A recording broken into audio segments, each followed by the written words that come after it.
বন্ধুরা, আমার নাম পলি। বাবা মায়ের আদুরে একমাত্র মেয়ে আমি। আমার পরিবারে আরও আছে আমার দাদা বিমল আর ছোট ভাই সিমুল। আমি ভার্সিটি পড়ি। আমার বয়স 25 বছর। উচ্চতা 5 ফুট 4 ইঞ্চি। আমার লাইফ আর 10টা মেয়ের মতো স্বাভাবিক না। অনেকেই নাক সিটকাতে পারেন আমাকে নিয়ে। আমার পরিবারকে সিক মেন্টালিটির বলতে পারেন। কিভাবে বিচার করবেন সেটা আপনাদের ইচ্ছা।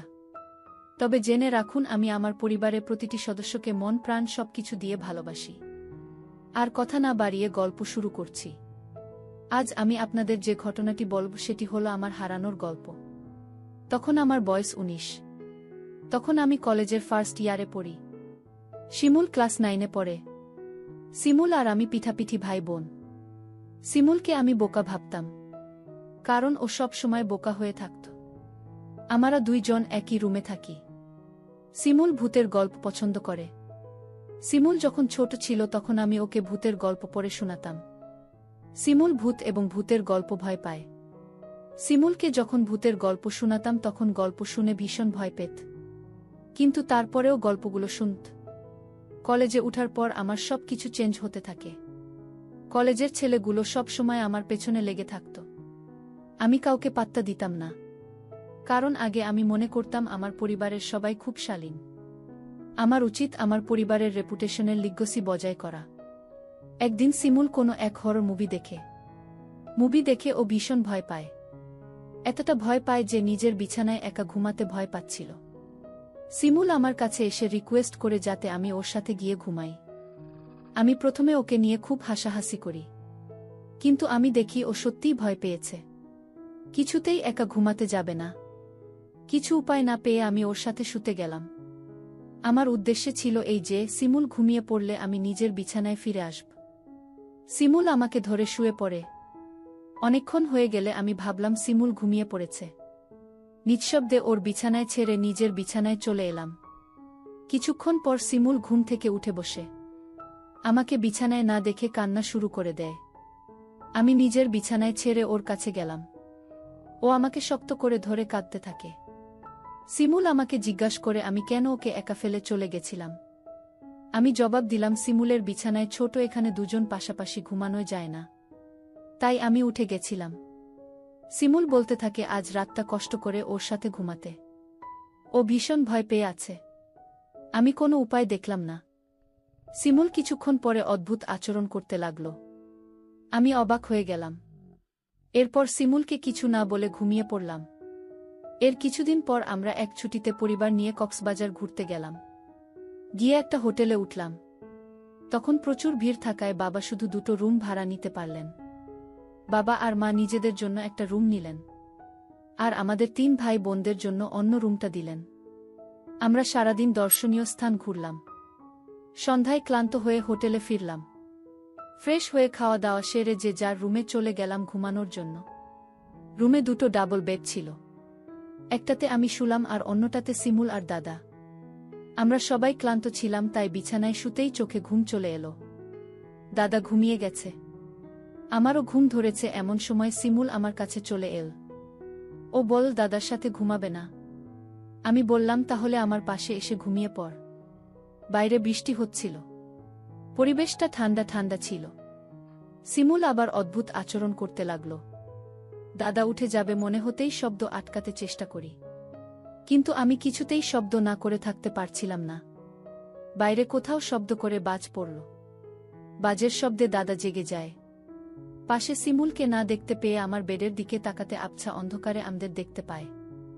দাদা বলে উঠল, শিমুল তুই কি করছিস? আমি বললাম, দাদা ওর তোমার সাথে ঘুমিয়ে অভ্যস্ত নয়, তাই আমার কাছে এসে ঘুমাচ্ছে। দাদা মুখ ফিরিয়ে শুয়ে পড়ল। কিছুক্ষণ পর দাদার লম্বা লম্বা নিঃশ্বাসের শব্দ শুনে নিশ্চিত হলাম দাদা ঘুমিয়ে পড়েছে। আমি শিমুলের দিকে তাকিয়ে দেখিও হাসছে। আমিও হেসে ফেললাম। এমন সময় দাদা এসে আমাদের টেনে উঠে বসায়। আমি দাদার দিকে তাকিয়ে দেখি দাদার চোখ রাগে ধিক ধিক করছে। আমি দাদাকে জানালাম, আমি জানি বাবার অনুপস্থিতিতে দাদা নিয়মিত মাকে দেখাশোনা করে। একথা শুনে দাদার মুখ শুকিয়ে গেল। আমি দাদাকে বলি, আমি আর শিমুল বাড়ির ছোট, বাবার আদরের। যদি আমরা দুজনেই বাবাকে দাদার আর মায়ের কথা জানিয়ে দেই, দাদাকে বাড়ি ছড়াতে হতে পারে। দাদা বুদ্ধি করে বলে মাকে ছাড়া শিমুল থাকতে পারবে তো? শিমুল কাঁদো কাঁদো হয়ে বলে মাকে ছাড়া থাকতে পারবে না। শিমুল আমাকে রিকোয়েস্ট করে বাবাকে যেন দাদা আর মায়ের কথা না জানাই। আমি শিমুলের দিকে তাকালাম। আমার এই ছোট ভাইটা এখনো নারী পুরুষের ব্যাপারে কিছুই জানে না। আমার ভাই এতটা বোকা কেন ভেবে পাই না। আমি দাদাকে বললাম তার আর মায়ের কথা বাবাকে বলবো না। আর দাদাও আমার আর শিমুলের কথা বাবাকে বলতে পারবে না। দাদা রাজি হয়ে যায়। এরপর আমরা ঘুমিয়ে পড়লাম। পরের দিন রাতে খাবার খেয়ে ঘরে এসেছি। কাপড় গুছিয়ে নিচ্ছি কারণ কাল ভোরে রওনা দিব আমরা। শিমুল সারাদিন প্রচুর দৌড়ঝাঁপ করে ক্লান্ত রুমে এসে ঘুমিয়ে পড়েছে। আমার কাপড় গোছানো শেষ হলে দাদা যখন আসল দরজা লাগিয়ে দিয়ে একদম আমার সামনে এসে দাঁড়ালো। আমি উঠে দাঁড়িয়ে জিজ্ঞাসা করলাম সে কি চায়।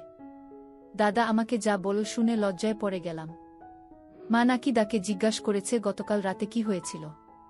কপাল ভালো যে বাবা ঘুমিয়ে পড়েছিল। দাদাকে বললাম সে মাকে কি বলল। দাদা বলল সে মাকে সব সত্যি বলে দিয়েছে। আমার আর শিমুলের কথা মা জেনে গেছে। আর এও জানে আমরা মায়ের কথা জানি।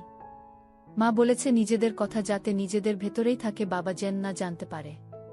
পরদিন সকালে রওনা দেওয়ার কথা থাকলেও আমরা আরও কিছুক্ষণ দেরি করে বিকালে মাইক্রোতে রওনা দিলাম। শিমুল বসেছে ড্রাইভারের পাশের সিটে, বাবা আর আমি মাঝের সিটে, দাদা আর মা পেছনের সিটে। আঁকাবাঁকা রাস্তা, সেই সাথে ভাঙ্গাচূড়া। গাড়ি চলার সময় দুলতে থাকে। আমি ইচ্ছা করে গাড়ি দুললে বাবার উপর পড়লাম। বাবা প্রথমে নোটিশ করেনি। পরে যখন নোটিশ করল তখন সন্ধ্যা নেমে এসেছে, চারপাশে অন্ধকারে। ভেতরে মাইক্রোর লাইট নেভানো থাকায় কেউ কাউকে দেখতে পারছে না। রাস্তায় এক জায়গায় আমরা খেতে নামলাম। বাবা আগেই রেস্টুরেন্টের দিকে চলে গেছে। আমি মায়ের কাছে গিয়ে শাড়ি এলোমেলো হয়েছিল সেটা ঠিক করে দিলাম। মা আমার মাথায় হাত রেখ বলল, অনেক বড়। সেদিন বাসায় যেতে যেতে বেশ রাত হল। সবাই ক্লান্ত ছিল তাই ফ্রেশ হয়ে ঘুমিয়ে পড়ল। পরদিন আমি ভার্সিটি গেলাম। ভার্সিটি থেকে ক্লাস করে বিকালে বাসায় আসলাম। মায়ের আর দাদার সম্পর্ক কোনো স্বাভাবিক সম্পর্কের মাঝে পড়ে না। আমি এক বোকার স্বর্গে বাস করছিলাম এই ভেবে যে আমার পরিবার সবচেয়ে ধার্মিক, রক্ষণশীল। রক্ষণশীল কথাটা হয়তো ঠিক, কারণ আমার বাবা পরিবারের ঐতিহ্য রক্ষা করে গেছেন। তিনি পরিবারের ঐতিহ্যকে এক ফোঁটাও ফাটল ধরতে দেননি। চিরায়ত কোন ধর্মের বালাই নেই আমাদের কারো মধ্যে। পরিবারের একজন নিষ্ঠার সাথে তাদের কাম ধর্ম পালন করছে। ছোটতে দেখতাম বাবা প্রায় সময় কাজের জন্য বাইরে থাকত। আর এই সময় একা মাকে সাপোর্ট দিতাম আমি আর দাদা। বিমল সম্পর্কে আমার আপন বড় ভাই। ওকে দাদা বলে ডাকি।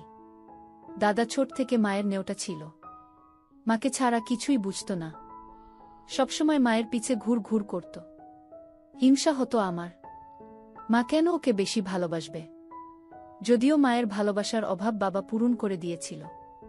যখন যা চেয়েছি তাই পেয়েছি।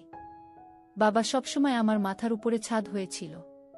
কিন্তু বাবা আমাকে মায়ের মতো সময় দিতে পারত না ব্যস্ততার কারণে। অন্যদিকে দাদা সবসময় মায়ের সাথে থাকত।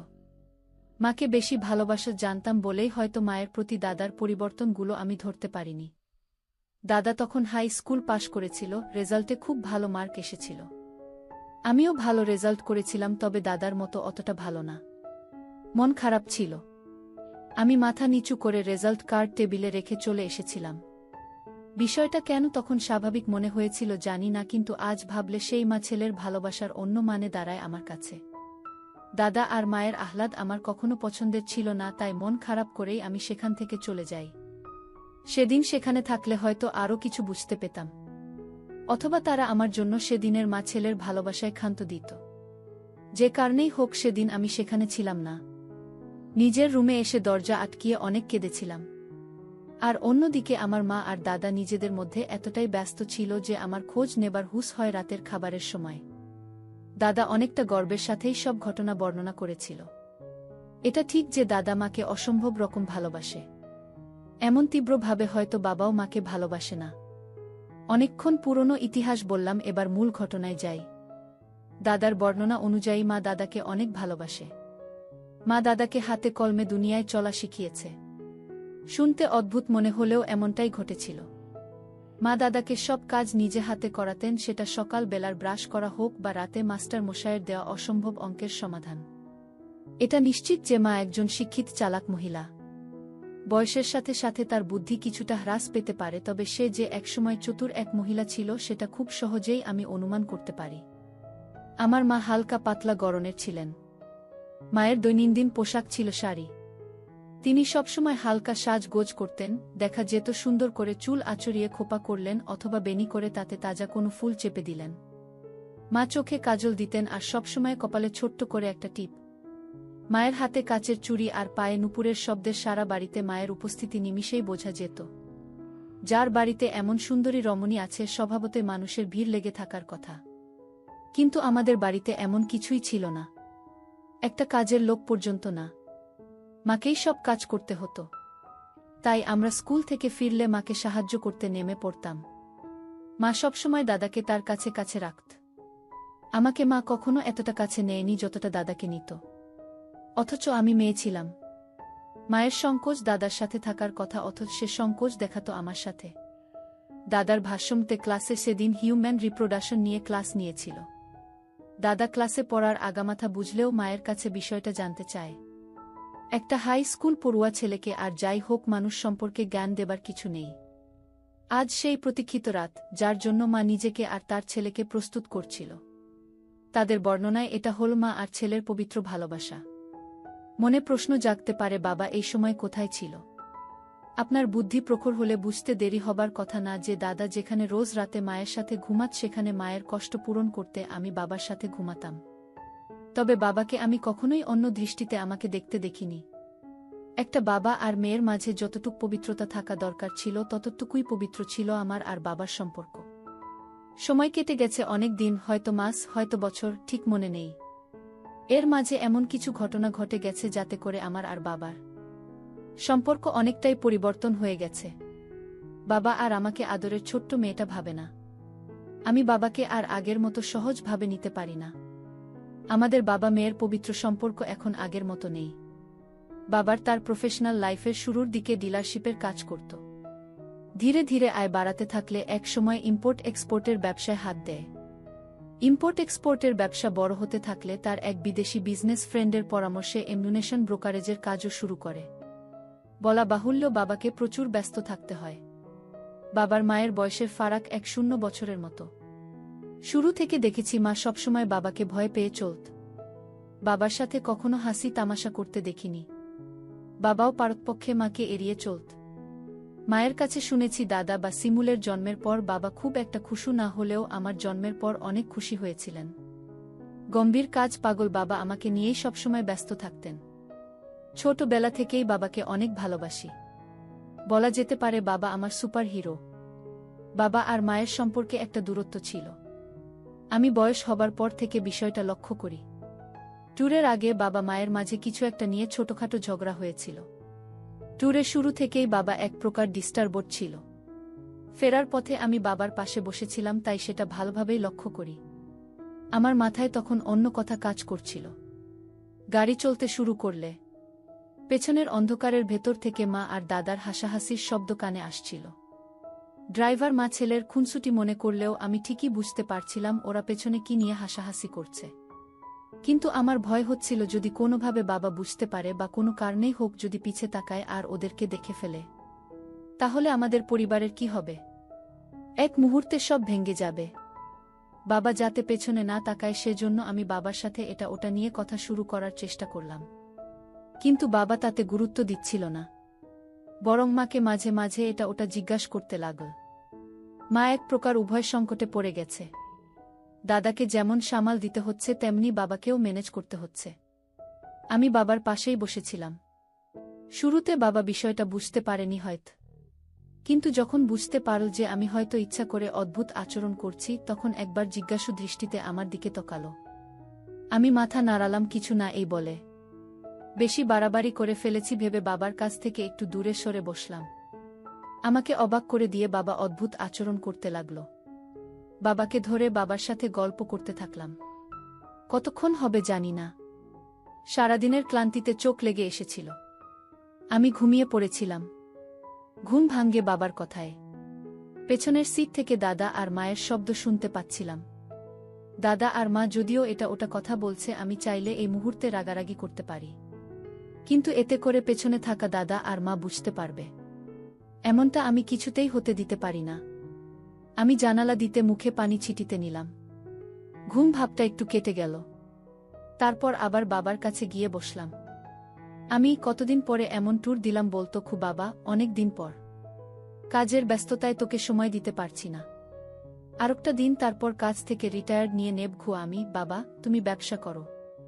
চাকরি করলে রিটায়ার্ড নিতে পারতে। ব্যবসায় কোনো রিটায়ার্ড নেই। বাবা আমার কথায় হেসে ফেল। বুঝিসনি, তোরা আর একটু বড় হলে কাজের দায়িত্ব তোদের ভাই বোনের উপর ছেড়ে দিয়ে আমি রিটায়ার্ড নেব খু, তাহলে তোমার রিটায়ার্ডে অনেক দেরি আছে। ওটা কদিনের ব্যাপার না, বেশ কয়েক বছরের ব্যাপার। বাবা হাসল। তারপর নিজের মনে এটা ওটা বলতে লাগল। আমার ছোটবেলার গল্প করতে লাগল। সামনে শিমুল ঘুমে বিভোর হয়ে আছে। ওকে দেখে নিজের ছোটবেলার স্মৃতিগুলো আরও তাজা হতে থাকল। আমি এক মনে বাবার কথা শুনছিলাম। সামনে গাড়ি থামবে। ড্রাইভার হাঁক দিয়ে বলে উঠল। ড্রাইভারের ডাকে সবাই কমবেশি উঠতে শুরু করেছে। পেছনে মায়ের গলা শুনতে পেলাম। গাড়ি থামবে কেন? কি হয়েছে? মা ড্রাইভারকে প্রশ্ন করল। ম্যাডাম, গ্যাস তোলা লাগব। সামনে ফুড ভিলেজে দাঁড় করাবে। ওখানে পাম্প পাবে।